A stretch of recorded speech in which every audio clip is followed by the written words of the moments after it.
नमस्कार, मैं प्रद्युमन जोशीला।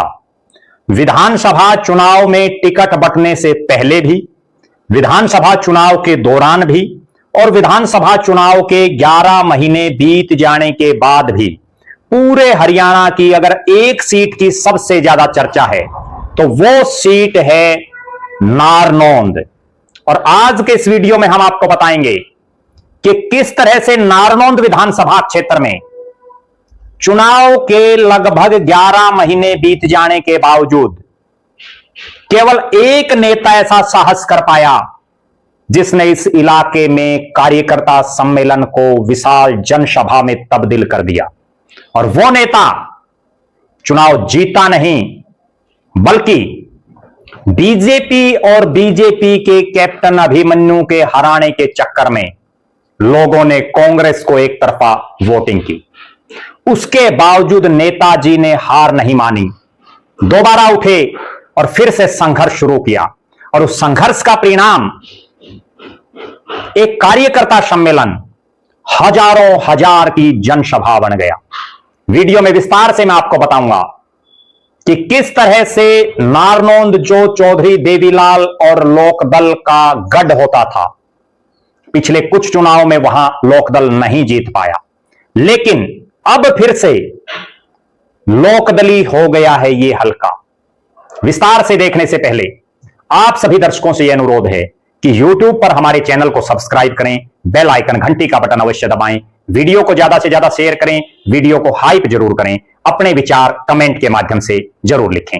जो दर्शक निष्पक्ष, निर्भीक और स्वतंत्र पत्रकारिता में विश्वास रखते हैं वो हमें निरंतर आर्थिक सहयोग जरूर करें। उसके लिए आप हमारे मोबाइल नंबर 94 166 74 472 94166 74472 पर गूगल पे या फोन पे जरूर करें। अब मैं जो आपको बताने जा रहा हूं, हल्का नारनौंद जो विधानसभा टिकट बंटने से पहले सुर्खियों में था, क्योंकि यह वो विधानसभा क्षेत्र था जिसमें कांग्रेस की कद्दावर नेत्री कुमारी शैलजा ने टिकट घोषित कर दी थी और उसके बाद आखिरी समय में टिकट हुड्डा गुट में चली गई। और यहां बीजेपी के भी बहुत बड़े नेता, बड़े धनाढ्य नेता कैप्टन अभिमन्यु जो पिछला चुनाव यहां से हार गए थे, उनका लड़ना भी निश्चित था। चुनाव के दौरान जो कांग्रेस की हवा दिख रही थी, एक रैली सी नारनौंद की धरती पर होती है कांग्रेस की, और उसमें जिस तरह से कुमारी शैलजा के बारे में बोला गया एक शख्स के द्वारा, पूरा चुनाव पलटा, पूरे प्रदेश में माहौल पलट गया। और इस एक टिकट ने, इस एक सीट ने कांग्रेस की बनी बनाई हवा को विपक्ष की तरफ धकेल दिया, यानी कांग्रेस को विपक्ष में बैठा दिया। लगभग 11 महीने बीत जाने के बाद ना जो शख्स जीता वो कोई बहुत बड़ा जनसभा, बहुत बड़े प्रोग्राम कर पाया, ना जो 2 नंबर पर हारा लेकिन जिसकी सरकार है यानी कैप्टन अभिमन्यु, वो भी कोई कार्यक्रम बड़े स्तर पर इस नारनौंद में अब तक नहीं कर पाए हैं। और दोनों की हालात मैं बता देता हूं। दीपेंद्र सिंह हुड्डा कई जगह बड़े बड़े कार्यक्रम किए, लेकिन नारनौंद के विधायक जस्सी पेटवाड़ ने अब तक उनका कोई बड़ा कार्यक्रम नहीं कर पाए हैं चुनाव जीतने के बाद। यह दर्शाता है कि अभी उनमें वो साहस नहीं बढ़ पाया है, भले ही वो विधायक बन गए हों, बड़ी जनसभा करवाने का। दूसरी तरफ कैप्टन अभिमन्यु जिनका राज है, वो तो अक्सर बीजेपी के ही कार्यक्रमों से नदारद मिलते हैं हल्के में, यानी वो पिछले 11 महीने में बहुत कम हल्के में आप रहे हैं। तीसरे प्रत्याशी नाम है उमेद सिंह लोहान, इंडियन नेशनल लोकदल के राष्ट्रीय संगठन सचिव। पूरे नारनौंद हल्के में पहला प्रयास उनका रहा नेताओं में, और उन्होंने एक कार्यकर्ता बैठक का आयोजन किया नारनौंद की अनाज मंडी में 29 अगस्त को। और कार्यकर्ता बैठक भी कोई झलसा जुलूस नहीं, कोई रैली नहीं, बल्कि 25 सितंबर को जननायक ताऊ देवीलाल के सम्मान में जो सम्मान दिवस समारोह रोहतक की धरती पर होने जा रहा है, उसका न्योता देने के लिए इनेलो सुप्रीमो अभय सिंह चौटाला को आना था।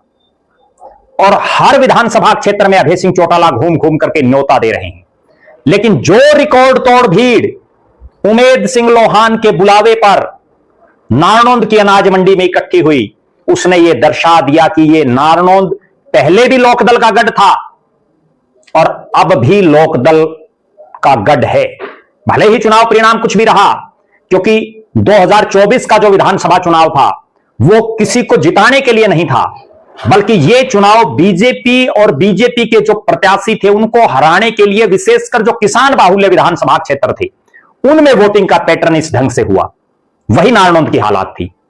लेकिन चुनाव हारने के बावजूद हजारों हजार की भीड़ नारनौंद की अनाज मंडी में अपने दमखम पर करके दिखाना यह दर्शा रहा है कि उमेद सिंह लोहान की नारनौंद में कितनी लोकप्रियता है। राजनीति में हार जीत चलती रहती हैं।